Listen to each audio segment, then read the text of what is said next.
കർത്താവിൽ പ്രിയരെ, നമ്മളൊരു നോമ്പ് കാലത്തിന്റെ അവസാന സമയങ്ങളിലേക്ക് വരികയാണ്. 2026 നോമ്പുകാലം കൈതക്കുഴി സെന്റ് തോമസ് മാർത്തോമ യുവൻ സഖ്യത്തിന്റെ നേതൃത്വത്തിൽ 50 ദിവസത്തെ നോമ്പുകാല ചിന്തകൾ നിങ്ങളുമായിട്ട് പങ്കുവെക്കുകയായിരുന്നു.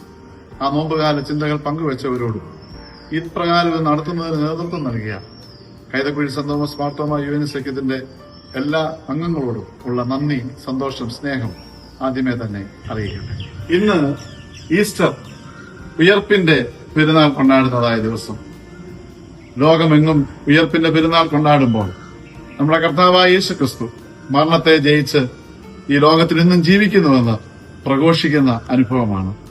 ആ അനുഭവം നിങ്ങളുമായിട്ട് പങ്കുവയ്ക്കുന്നതിൽ അതിയായ സന്തോഷം ഉണ്ട്. ഉയർപ്പ് നമുക്ക് നൽകുന്ന ഒരു സന്ദേശം, ജീവിതത്തിന്റെ സങ്കീർണതയുടെ മധ്യേ യേശു നമുക്ക് പ്രത്യക്ഷനാകുന്നു എന്നതാണ്. In the most complex of life he makes available. കർത്താവായ യേശുക്രിസ്തുവിന്റെ ശിഷ്യന്മാർ യേശുവിന്റെ ക്രൂശീകരണ സമയത്ത് ചിതറിപ്പോയി.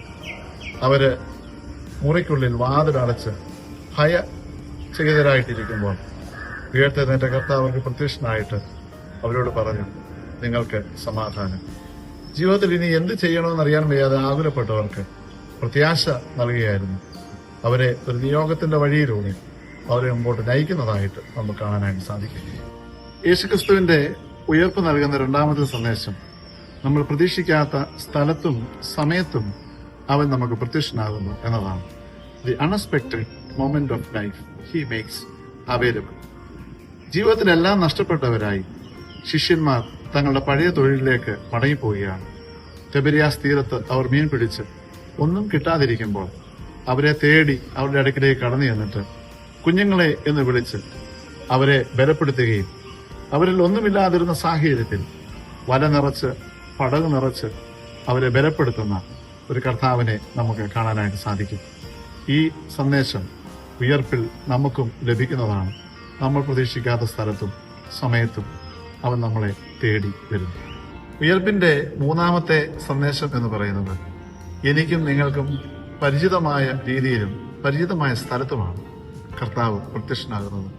അതിരാവിലെ കല്ലറയ്ക്കൽ സുഗന്ധദ്രവ്യങ്ങളുമായി ചെല്ലുന്ന മറിയയ്ക്ക് ഉയർത്തെഴുന്നേറ്റ കർത്താവ് തന്റെ പേര് വിളിച്ച് തന്നെ വെളിപ്പെടുത്തി കൊടുക്കുന്നതെന്ന് നമുക്ക് കാണാനായിട്ട് സാധിക്കും.